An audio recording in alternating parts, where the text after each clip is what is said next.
I caught my brother-in-law Gene rifling through my bedroom dresser at 2 a.m., 3 months after my husband died. When I confronted him, he claimed he was just looking for photos of Danny for the memorial wall. But that's not even the worst part. The worst part is what I found hidden in our basement the next morning, and how his entire family had been playing me like a fool. Let me back up.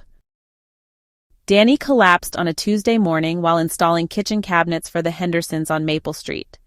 Massive heart attack at 41, gone before the ambulance arrived. The funeral was a blur of casseroles and condolences. Danny's family surrounded me like a protective wall. His mom, Patricia, his half-brother Gene, his half-sister Linda, even his cousin Joe, who lived 2 hours away in Cleveland. They handled everything: the arrangements, the flowers, the insurance paperwork.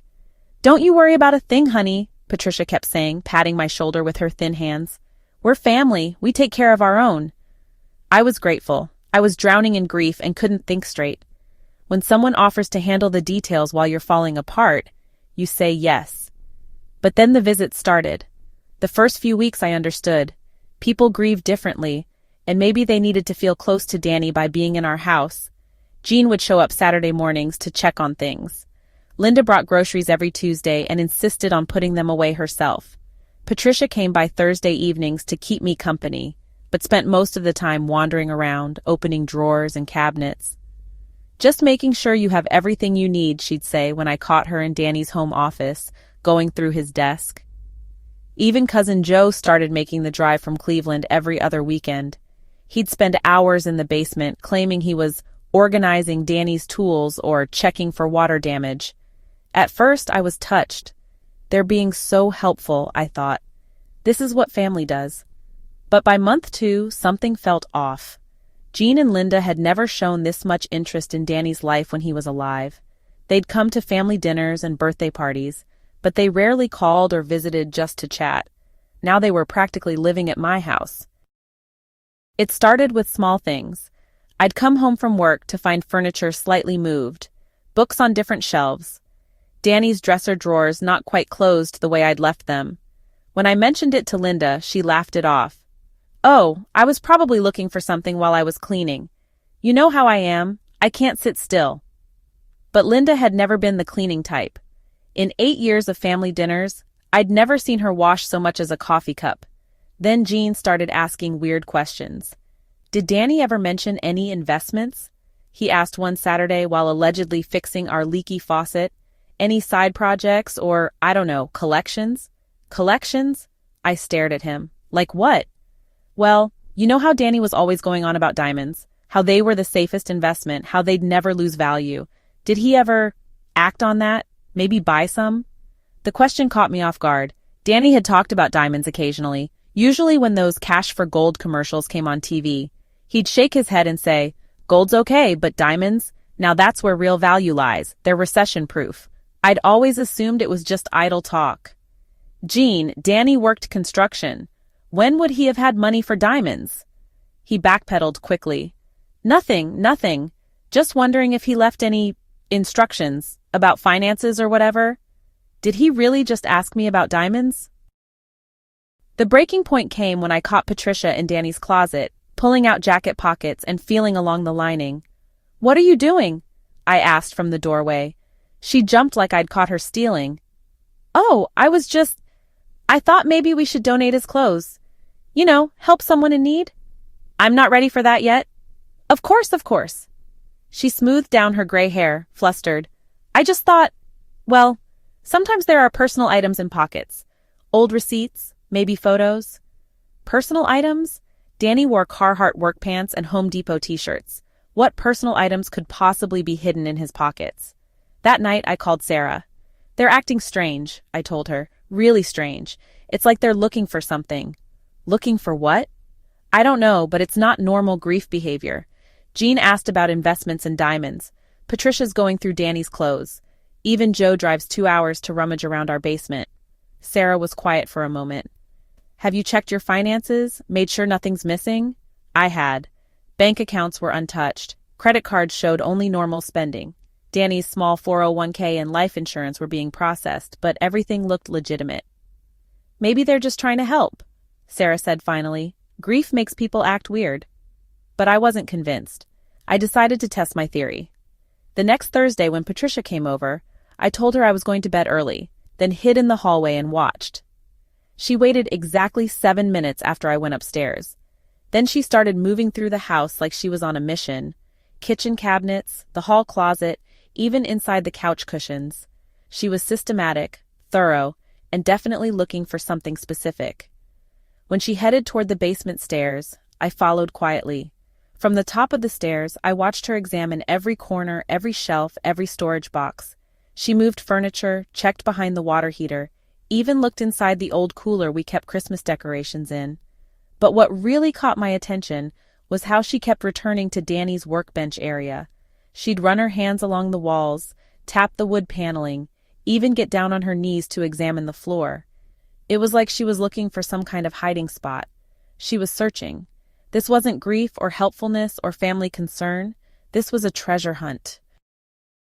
The next morning I called in sick to work. After Patricia's car disappeared down the street, I went to the basement myself. What was she looking for? What were they all looking for? I started where she'd left off, focusing on the workbench area where she'd spent the most time.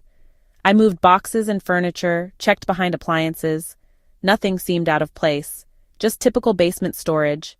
Holiday decorations, old furniture, Danny's fishing gear. Then I noticed something odd about the workbench. Danny had built it himself when we first moved in. A solid wood table against the far wall where he kept his tools. But when I looked closely, one section of the wall behind it seemed different. The wood paneling didn't quite match. I pushed the workbench aside. Behind it was a small door, maybe 2 feet square, cut into the paneling. So perfectly fitted that you'd never notice it unless you were looking. There was no handle, just a tiny gap where you could get your fingers in to pull it open. My heart started racing. Inside was a metal box about the size of a shoebox. Heavy, really heavy. I carried it upstairs to the kitchen table, hands shaking. The box wasn't locked. When I opened it, I actually gasped out loud. Diamonds, dozens of them. Some loose, some still in small jeweler's pouches. Different sizes, different cuts. Oh my God, oh my God, oh my God! I said out loud to my empty kitchen, my voice getting higher with each word. My hands flew to my mouth, then to my hair, then back to the box like I couldn't believe what I was seeing. I stood up so fast my chair fell backwards. Danny, what the hell? I whispered, then louder. Danny, what the hell? My heart was pounding so hard I could hear it in my ears. I started pacing around the kitchen table, gesturing wildly at the box like it might disappear. This is insane. This is absolutely insane. I picked up one of the loose diamonds with trembling fingers. It was heavy, solid, real. These are actual diamonds. Actual diamonds. I started laughing, not because anything was funny, but because my brain couldn't process what I was looking at. But then the confusion hit me like a brick wall. Wait. I stopped pacing and stared at the box. How did you afford this? How did you afford this? My voice was getting shrill now. Danny, you worked construction. Where did you get the money for diamonds? The questions came flooding out. Did you steal these? Oh God, did you steal them? Are these hot? Are the police going to come after me? I was hyperventilating now, my mind racing through terrible possibilities. Did you have secret debts? Were you dealing drugs? Money laundering? I picked up another stone, examining it like it might give me answers. This has to be worth thousands, maybe hundreds of thousands. The math didn't make sense. Danny's construction salary, our modest house, our careful budgeting, none of it added up to a box full of diamonds. Then the tears came. You sneaky, beautiful bastard, I sobbed, clutching the diamond to my chest. How could you not tell me? How could you leave me to find this alone? What were you involved in? I was angry and grateful and heartbroken and terrified all at the same time. Are we criminals now? Am I a criminal? I was talking to the empty kitchen, to Danny, to myself. What if someone comes looking for these? What if they're not even yours? I kept picking up different stones, holding them to the light, putting them down, picking up others. My hands wouldn't stop shaking. Jean, you piece of shit, I said through my tears. You've been hunting for this. You knew about this somehow. How did you know when I didn't? And underneath all the diamonds, I found a notebook in Danny's handwriting. Please let this explain everything, I whispered, reaching for the notebook with trembling hands. Please don't let my husband be a criminal. The notebook explained everything. For my beautiful wife, it started. If you're reading this, something happened to me before I could tell you our secret. Danny had been buying diamonds for 3 years. 3 years since his uncle Walter had died and left him $200,000. Not as an investment, as insurance. Construction work is unpredictable, he'd written. Accidents happen, companies go bankrupt. I wanted to make sure you'd be taken care of no matter what happened to me. Uncle Walter had been Danny's father's brother, a wealthy, childless man who'd made his fortune in real estate. When he died 3 years ago, he'd left his entire estate to Danny, his only living relative through his father's side. Danny had never told me about the inheritance. He'd documented every purchase meticulously. $170,000 of Uncle Walter's inheritance had gone into diamonds, plus another $15,000 from his savings over 3 years. I learned about banks from my grandfather's stories, Danny had written. He lost everything when his bank failed in 1932. Had his life savings in a safety deposit box that became worthless paper when the bank went under. Never trust banks with everything, he always told me. Keep something they can't touch. I learned about the stock market the hard way. I lost $15,000 in 2008 when my 401k tanked. Never again. But diamonds? They hold their value through wars, recessions, anything. I wanted to surprise you on our 10th anniversary. We'd have enough to buy that house on Riverside Drive you always loved. I never told anyone about Uncle Walter's money. This was supposed to be our secret. But then, at the bottom of the page, I made one mistake. At Joe's wedding last year, Jean was complaining about money troubles and I'd had too much to drink. I mentioned that Uncle Walter had taken care of me and that I'd put the money somewhere safer than banks or stocks. When he pressed me for details, I said something about diamonds being the only investment that never loses value. I saw the look in his eyes and regretted it immediately. If I die unexpectedly, they'll come looking. Jean will convince the others that I hid money somewhere. Don't trust any of them. The diamonds are worth approximately $185,000. Take them to Goldstein Jewelers on High Street. Mr. Goldstein helped me buy them and will help you sell them. Trust no one else. I sat at my kitchen table staring at a fortune in diamonds, finally understanding why Danny's family had suddenly become so helpful. They knew. Maybe not the details, but Jean had told them enough. They'd been systematically searching my house for 3 months, pretending to grieve while hunting for my husband's secret treasure. Did he really think I wouldn't figure it out? I sat at my kitchen table, staring at a fortune in diamonds, finally understanding why Danny's family had suddenly become so helpful. But understanding didn't calm me down, it made everything worse. Those bastards, I screamed, slamming my hand on the table so hard the diamonds jumped. Those greedy, lying bastards! I was on my feet again, pacing like a caged animal. 6 months. 6 months of pretending to care about me while they robbed my house. I picked up Danny's notebook and hugged it to my chest, tears streaming down my face. You tried to warn me, didn't you? You knew exactly what they'd do. I was talking to him like he was right there. I'm so sorry, Danny. I'm so sorry I let them into our house. I'm so sorry I trusted them. Then the rage took over again. I started counting the visits in my head. Jean 14 times, Patricia 18 times, Linda 12 times. 18 times, I yelled. That bitch came here 18 times to steal from me. I was shaking with fury now, not shock. And Joe, driving 2 hours from Cleveland to rob me, while I was grieving. I threw my hands up in the air. What kind of people do that? What kind of family preys on a widow? I sat back down and started touching the diamonds again. But now every stone represented their betrayal. You have no idea what's coming for you, I whispered, thinking of Jean's smug face. No idea at all. The tears were still flowing, but now they were tears of anger. They think I'm some helpless widow they can manipulate. They have no clue who they're dealing with. Did he really think I wouldn't figure it out? I wiped my eyes and looked at the notebook again. Danny's handwriting, Danny's love, Danny's protection, even from the grave. Okay, baby, I said out loud. Let's make them pay. I spent the rest of the day planning. Sarah always said I was too nice, too trusting. You need to get mad sometimes, she'd tell me. Stand up for yourself. Well, I was about to get very mad. First, I called Mr. Goldstein. Danny's notebook was right. He remembered every diamond Danny had purchased and confirmed they were worth approximately $185,000. He offered to buy them back at fair market value whenever I was ready.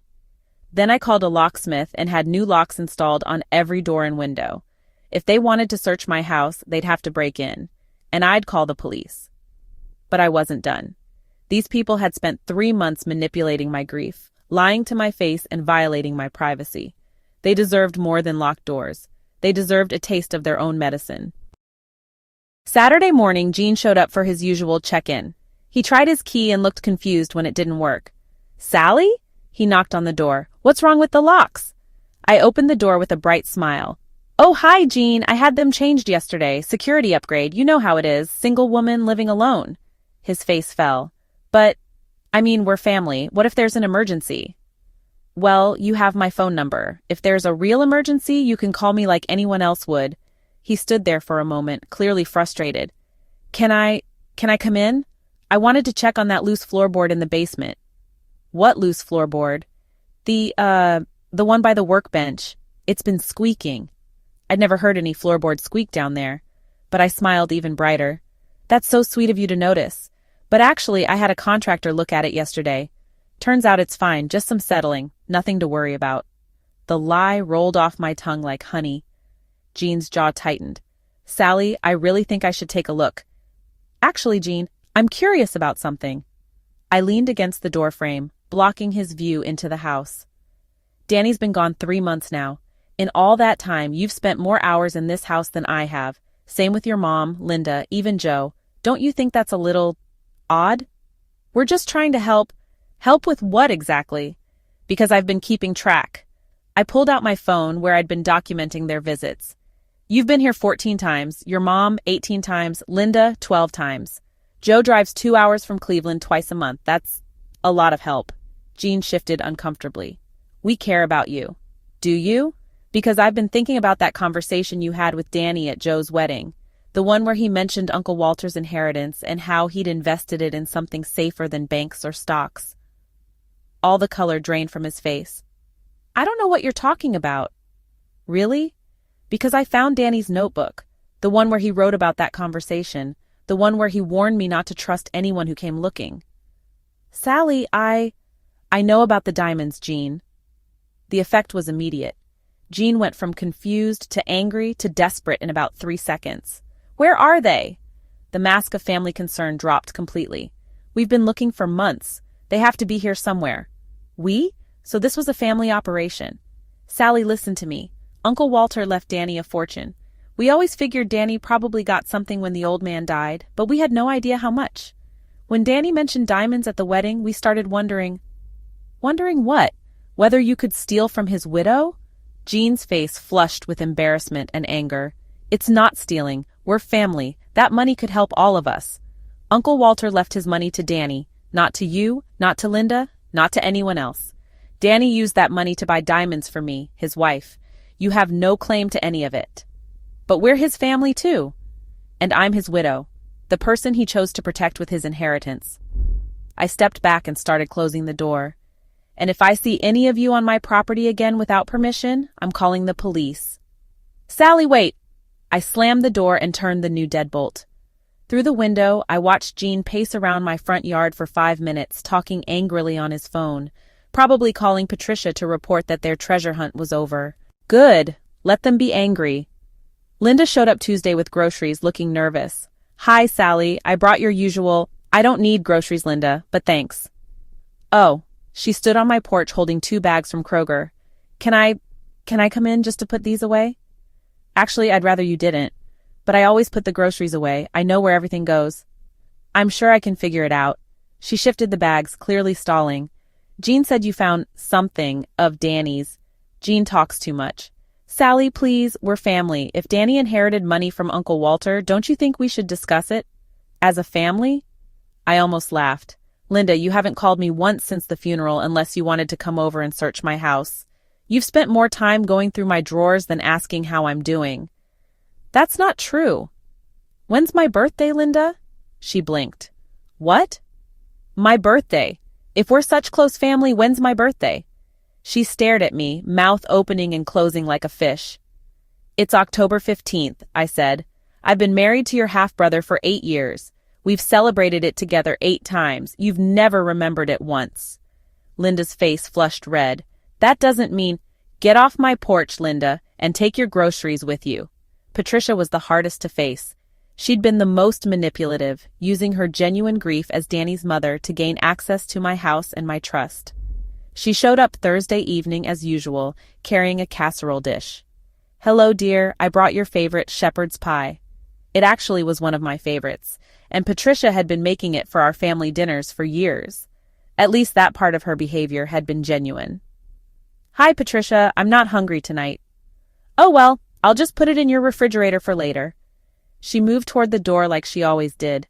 I didn't move aside. Actually, I'd prefer if you didn't come in. She looked genuinely shocked. What? Why? Because I know what you've been doing. All of you. Patricia's thin face crumpled into what looked like hurt, but I could see the calculation behind her eyes. Sally, sweetheart, I don't understand. I'm just trying to help. Danny would want you to respect his widow's privacy. He wouldn't want you going through our personal belongings, searching our house, lying to my face. 3 months, Patricia. You've been coming here for 3 months not to comfort me, but to hunt for diamonds. Diamonds that Danny bought with Uncle Walter's inheritance. She dropped the pretense immediately. Walter's money should have helped the whole family. Danny was selfish to keep it all to himself. Walter left his money to Danny because Danny was his nephew. You and your children have no connection to Walter at all. He owed you nothing. Patricia's voice turned cold. We'll see about that. What's that supposed to mean? A grieving family has rights. If there's hidden property involved, there isn't any hidden property. These diamonds were purchased legally by Danny with his own inherited money. You have no legal claim to anything. I'd already checked with a lawyer just to be sure. Patricia stood on my porch, holding her shepherd's pie, glaring at me with pure hatred. You always thought you were too good for this family, she said finally. No, Patricia, I thought this family was better than this. The final confrontation came 6 months later. I was at work when my neighbor, Mrs. Bailey, called. Sally, there are people at your house. They're trying to get in through the back door. I called the police and raced home to find Jean, Linda, and Joe in my backyard. Jean had a crowbar and was trying to pry open my basement window. When the police arrived, Jean tried to claim they were checking on family property and had permission to be there. But my new locks, the security cameras I'd installed, and their attempted break-in told a different story.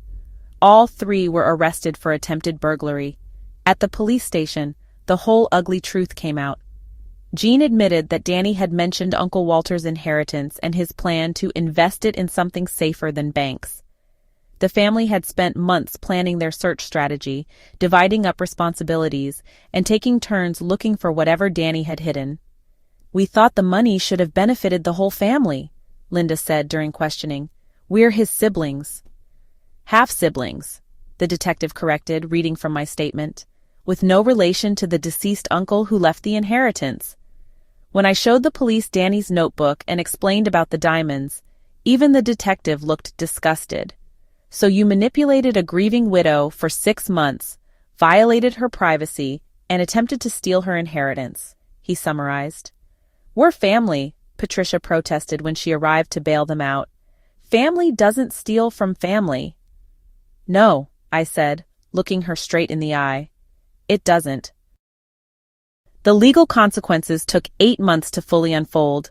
All 3 pled guilty to attempted burglary to avoid jail time, but they received hefty fines, 300 hours of community service each, and 2 years of probation. More importantly, I got a restraining order requiring them to stay away from me and my property. The social consequences were even better, but they took time to develop. Within 2 months, word had spread through our small community about what Danny's family had done. The same people who'd praised them for taking care of the widow were horrified to learn they'd actually been trying to rob me.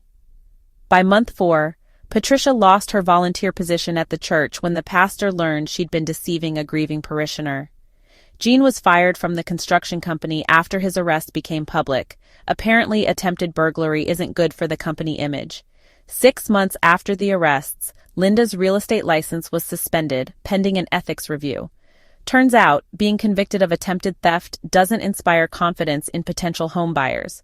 Joe kept his job in Cleveland, but 8 months later, his wife divorced him when she learned about his weekend trips to search his dead cousin's house. As for me, 2 months after the arrests, I took Danny's diamonds to Mr. Goldstein and sold half of them. I used the money to put a down payment on that house on Riverside Drive that Danny had written about, the one I'd always loved. It has a beautiful garden, a 2-car garage, and a security system that would make Fort Knox jealous. I kept the other half of the diamonds as Danny intended, as insurance, as security, as proof that my husband loved me enough to plan for my future even when he couldn't be part of it. Sarah helped me move out of the old house 4 months after the confrontation. As we loaded the last box into the moving truck, she looked back at the place where I'd spent 6 months being manipulated and lied to. "Any regrets?" she asked. I thought about Patricia's hurt expression when I'd refused to let her in, about Gene's desperate anger when he realized the treasure hunt was over, about Linda's shocked face when she realized I'd seen through all their lies. "Just one," I said. "What's that?" "I regret not changing those locks sooner." The house on Riverside Drive is everything Danny dreamed it would be. I wake up every morning in a place that belongs completely to me, bought with a gift from a husband who loved me enough to keep secrets that would protect me even after he was gone. Sometimes I think about his family and wonder if they ever really grieved for Danny, or if they were too busy hunting for treasure to mourn the man they'd lost. But then I remember what Danny wrote in his notebook about Uncle Walter, about how his grandfather had lost everything trusting banks, about how he'd learned to protect what mattered most. Walter knew who would honor his memory and who would only count his money. Danny knew who would respect his wishes and who would violate his widow's home. Real love leaves you diamonds in secret places and warns you not to trust anyone who comes looking. I miss Danny every day, but I'm grateful he taught me to recognize the difference between family who loves you and family who loves what they think you have. One will protect your treasures. The other will steal them. Now I know which is which.